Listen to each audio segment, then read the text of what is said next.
देखिए 16 जनवरी 2026 से हमने महाअभियान आह्वान का जो आरंभ जबकि जम्मू से किया, जिसमें हमने अष्ट भैरव जगदम्बा महायज्ञ का प्रावधान रखा। 16, 17, 18 तारीख तक ये महायज्ञ चला और 18 तारीख को रथ यात्रा होते हुए हम लोग हाईवे पे रुका, जिसमें हाईवे 7-8 घंटे के लिए रुका। तो हमारी प्राइमरी मांग वहाँ पे हमारी जो बात चली, हमारी जो नेगोशिएशन चली, वो डीसी एडीसी अनुसुईया जम्वाल और वहाँ के एसएसपी ब्रजेश से चली, जिन्होंने हमें आश्वस्त किया कि कल वो वापस 19 तारीख को हमसे मिलेंगे। 19 तारीख को मिलके वो आगे का जो हमारे एलजी साहब से मीटिंग है वो करवाएंगे। एडीसी अनुसुईया जम्वाल और एसएसपी ब्रजेश वहाँ जगती में आए, पब्लिक के सामने उन्होंने अनाउंसमेंट की कि अगले दिन हम एलजी साहब से मिलेंगे, जिसमें अपने मुख्य जो हमारे डिमांड्स हैं वो एलजी साहब के सामने रखेंगे।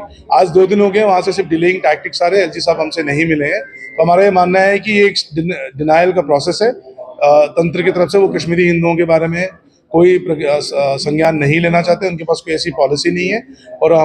और इसी कारण कल हमने एक महाअभियान संघर्ष समिति का गठन किया है, जो अब इस प्रोसेस को, इस महाअभियान आंदोलन को देशव्यापी आंदोलन का रूप देंगे और इसको आगे लेके बढ़ेंगे। अगर आपने लाइव देखा उसमें, तो हमारी नेगोशिएशन एसएसपी ब्रजेश के साथ चल रही थी।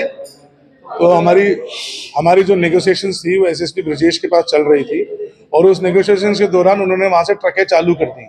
हम लोग सड़कों पे बैठे हुए थे और हमारे साथ सामने से ट्रकें गुजरनी शुरू की। उसी कमोशन में एक हमारा आदमी गिर गया फ्लाईओवर से, जो बहुत ज्यादा उसको चोट लगी। उसकी दोनों टांगे, हाथ, घुटने, कमर की रीढ़ की हड्डी टूट चुकी है। और हमारे जो कुछ लोगों पे लाठीचार्ज किया गया, जो हमारे आसपास में आपके सामने ही बैठे हुए हैं, जिन पे लाठीचार्ज भी हुआ। और ये हमें लगा कि उस टाइम में भी ब्रीच ऑफ ट्रस्ट किया गया हमारे साथ, कि हमसे बात कर रहे हो और पीछे से हमने पूरा ट्रैफिक हमको उलझा के खोलने की कोशिश की, और क्या पता किसी के ऊपर ट्रक भी चढ़ जाती। ऐसा हुआ भी कि कुछ लोगों को, ट्रक वालों को बचा के हाथ खींच के बाहर निकाला गया, उसी में लाठीचार्ज भी हुआ। तो चलिए, जो लाठीचार्ज हुआ और जो वहां पे हुआ वो तो अलग बात है वो, लेकिन पॉइंट ये है कि उसके बाद ही हमारे समाज ने ही अपने कंट्रीब्यूशन करके वो जिस आदमी को चोट लगी है उसके लिए इलाज करे, जो सरकार को संज्ञान लेना चाहिए था, पर सरकार ने उसका भी संज्ञान नहीं लिया। नहीं है, तभी तो घर वापसी नहीं हो रही। ऐसा क्यों? नई सरकार बनने के बाद 2 देखिए, सरकार के पास कोई कंक्रीट पॉलिसी नहीं है कश्मीरी पंडितों को वापस बसाने की। अगर होती तो हम वापस अभी कश्मीर में होते। हम यहाँ पे नहीं, हम संघर्षित नहीं होते। पहली बात देखना होगा, मैं अपना पक्ष रख सकता हूँ, मैं सरकार का पक्ष तो यहाँ पे रख नहीं सकता हूँ। दूसरी बात यह है कि हमारा जो मानना है कि हमारे जो जेनोसाइड का मुख्य कारण है वहाँ की स्टेट, वहाँ की local parties, national conference, PDP, Muslim League और वहाँ के लोग रहे हैं, जिन्होंने हमारे जेनोसाइड के लिए प्राइमरी रिस्पॉन्सिबल हैं। तो उन जो सरकार की आप बात कर रहे हो, उन्हीं नेशनल कॉन्फ्रेंस और पीडीपी वगैरह की सरकार बनी है, जिन्होंने हमारा जेनोसाइड किया। वो हमारी वापसी का प्रावधान है। कश्मीरी हिंदू समाज ने 1991 में अपनी वापसी कैसी होगी इसको तय कर दिया मार्गदर्शन रेजोल्यूशन की तरफ से। आपको कश्मीर के 2 टुकड़े करके पुनः कश्मीर का गठन करना होगा, तभी कश्मीरी हिंदू समाज वापस जाए। कश्मीरी हिंदू समाज के कौन से लोग घाटी में जो पीएम पैकेज में टेम्परेरी नौकरियां कर रहे हैं, जब उनकी नौकरियां खत्म होंगी वो वापस इधर ही आते हैं। और वो कश्मीरी हिंदू समाज जो वहाँ घाटी में है, वो अपने त्योहार कहाँ मनाता है? वो सारे आके जम्मू में, उनके घर वाले क्या है, वो जम्मू में ही रहते हैं ना। तो वो कौन सी रिहैबिलिटेशन पॉलिसी है जो कश्मीरी हिंदुओं को नौकरियां दे दी आपने? दूसरी बात, हम फारूक अब्दुल्ला को सीरियसली नहीं लेता हमारा समाज। मुझे लगता है देश का कोई भी नागरिक उनको सीरियसली नहीं लेता। वो कश्मीर में कुछ और बोलते हैं, जम्मू में कुछ और बोलते हैं, दिल्ली में कुछ और ही बोलते हैं।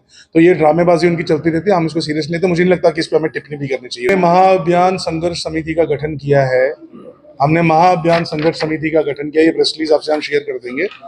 इस महाअभियान संघर्ष समिति के जो लोग हैं, जो हमारे सिविल सोसाइटी के सारे लोग देश से विदेश से जुड़ेंगे, और हमारी मुख्य मांगे उसमें वही रहेंगी कि कश्मीरी हिंदुओं को अगर आपको कश्मीर में बसाना है तो अलग यूनियन टेरिटरी पनून कश्मीर का गठन करके बसाना है।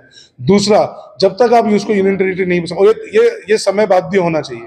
ये नहीं कि आप बताएंगे बसाएंगे। हमें बताइए कि 1 साल में, 1.5 साल में, 2 साल में, मैक्सिमम 3 साल में आप वापस बसा पाएंगे कि नहीं बसा पाएंगे। दूसरी बात, आपको दूसरा ये भी समझना है कि जो हमारा सर्वाइवल है, जो एक मंथली रिलीफ, जो अपनी नाकामी की वजह से कश्मीरी हिंदू, जो सरकार की नाकामियों की वजह से कश्मीरी हिंदुओं का वहां से विस्थापन हुआ, जो आप 13,000 का रिलीफ देते हैं, इसको आपको 30,000 रुपये करना होगा। ये हमारी दूसरी मांग है। और फिर हेल्थ केयर वगैरह के भी जो हमारे इंसिडेंट्स हो गए, आयुष्मान भारत वगैरह से नहीं होगा। और चौथी मांग है, जो ओवरेज यूथ रहे हैं, जो उस टाइम पे जो छोटे थे, 15-20 साल के, जो नौकरियां नहीं कर सके, जिनको कोई बिजनेस नहीं मिला, तो उनको एक 1 टाइम कंपनसेशन भी सरकार को देना होगा।